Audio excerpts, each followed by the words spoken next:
My Lord and my God, I firmly believe that you are here, that you see me, and that you hear me.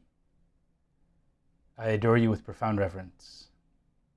I ask your pardon for my sins and the grace to make this time of prayer fruitful.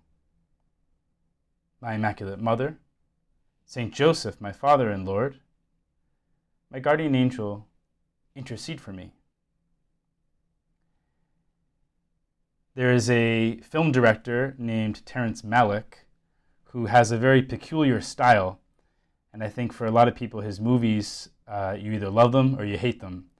I happen to be a lover of most of Terrence Malick's films, and I really enjoyed a movie that he put out earlier this year called A Hidden Life. Maybe some of you have seen it. It's the story of an Austrian man and his wife during the rise of Nazism, the Nazi regime. His name was Franz Jagerstatter. I don't know if my German pronunciation was very good there, but Franz Jagerstatter, who in fact is now Blessed Franz. He was beatified precisely because of his heroic life, his hidden life. And the story of the movie shows his conscientious objection to the Nazi regime. And so it's a beautiful story about marriage, about faith, but also in a very special way about the role of conscience. What is the conscience? Jesus, today in these 10 minutes with you, we want to pray about the role of our conscience.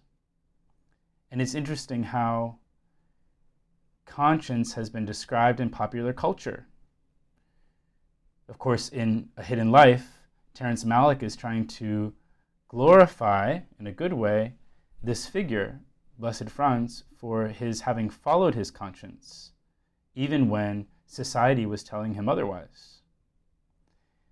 Another cultural example is, of course, the Disney movie Pinocchio, that wonderful Italian fable about the puppet, Pinocchio, who comes to life as a little boy. And one of the characters in the Disney movie is Jiminy Cricket, or Jiminy Cricket, who's that little insect who is always with Pinocchio, and he serves as like the little boy's moral guide, right? And so he's there kind of helping Pinocchio to do the right thing. And he tugs him away when Pinocchio starts to fall into sin. For example, when he wants to attend that dreadful amusement park, Pleasure Island, right? Jiminy Cricket, we see him there, this little insect, kind of tugging Pinocchio away. No, don't go there. Don't do that. And of course, he sings that wonderful song, "And always let your conscience be your guide." And that's the takeaway of the movie, right? Always let your conscience be your guide. When we speak of the moral conscience, it's always within this mysterious dynamic between freedom and the law of God, between our own subjective will, our free will, and the will of God for us, the will of Jesus for us. And so, Jesus, we thank you for this gift of the conscience, for this moral voice that you've placed in our hearts. Well before we have been conditioned by any education or by societal norms, you have placed in our hearts this law and this voice.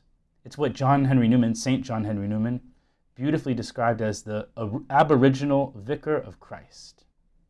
The aboriginal vicar of you, Lord, in our hearts.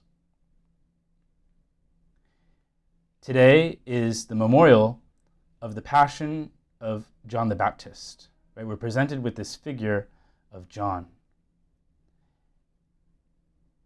And earlier this summer, we celebrated the earthly birthday of St. John the Baptist on June 24th. Well, today we honor the anniversary of his martyrdom, of his death, of his passion. It's interesting, right? Besides our Lord and the Virgin Mary, St. John the Baptist is the only one whose birth and whose death are commemorated in the liturgical calendar. They're celebrated. Right? From the very beginning, this figure of John the Baptist was upheld by the early church. We could even say by the apostles. Because the passion, or the beheading of St. John the Baptist, which we celebrate today, is one of the very oldest liturgical events on the church's calendar. In fact, John's birth, which again we celebrate on June 24th, may be the oldest feast that we know of other than Holy Week. Along with the feast of Holy Week, the original events of John's life are right there at the very beginning of the liturgical history. The church, from the very beginning, knew that John the Baptist had a special role in our salvation. Well, let's recall this story told to us in today's special gospel for this memorial. Herod was the one who had John the Baptist arrested and bound in prison on account of Herodias, the wife of his brother Philip, whom he had married. John had said to Herod, "It is not lawful for you to have your brother's wife." Herodias harbored a grudge against him and wanted to kill him, but was unable to do so. Herod feared John, knowing him to be a righteous and holy man, and kept him in custody. Well, here we have the introduction to this tragic story, right, where Herodias takes advantage of a moment of weakness in Herod and demands that Herod offer as a gift to her daughter the head of John the Baptist on a platter. Now, why is it that both Herodias and Herod have this attitude towards John the Baptist, right? It says that Herodias harbored a grudge against him, and Herod feared John. Well, because John was acting as the voice of conscience for these two people. Right? John denounced King Herod to his face for divorcing his lawful wife and taking as his own Herodias, who was his sister-in-law, right? The wife of his still living brother Philip. We can think that, or we know that John the Baptist died a martyr for the sake of marriage, for God's vision for marriage, for God's desire for marriage. John stood up for the truth, not afraid of what standing for the truth might mean for him. But in this case, standing for the truth meant his life. He was a witness to the truth. He was truly a martyr. And his life came to an abrupt end because he was acting as the conscience of Herod, the conscience of Herodias, and these two people, in a sense, were unwilling to face their conscience. They suppressed this voice that was telling them the truth.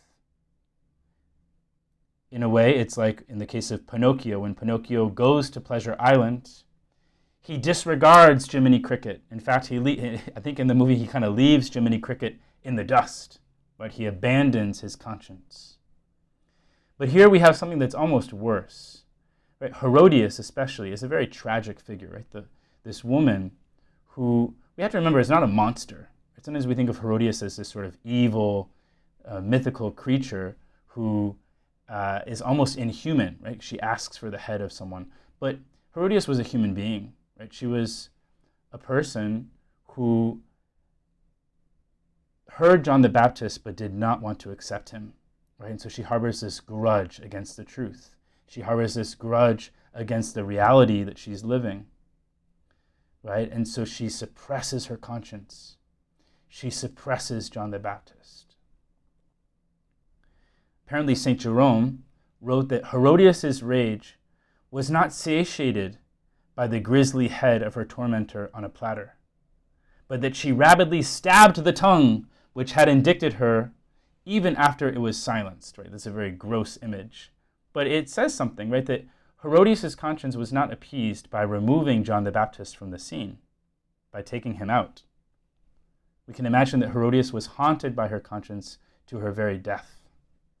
Right, that she rapidly stabbed that tongue that spoke out against her. Well, all of this is a kind of stark reminder, Jesus, of the need for us to listen to your voice in our soul, to listen to the voice of conscience, to form our conscience well, because I'm sure each of you, my brothers and sisters, each of us has those moments when our conscience is speaking to us. And perhaps we too have had the temptation to disregard it or to pretend that we know better, to, in a sense, disregard the will of God for us and to go our own way. And when we go our own way, we lose this chance to be with you, Jesus. We lose this chance to live in your love.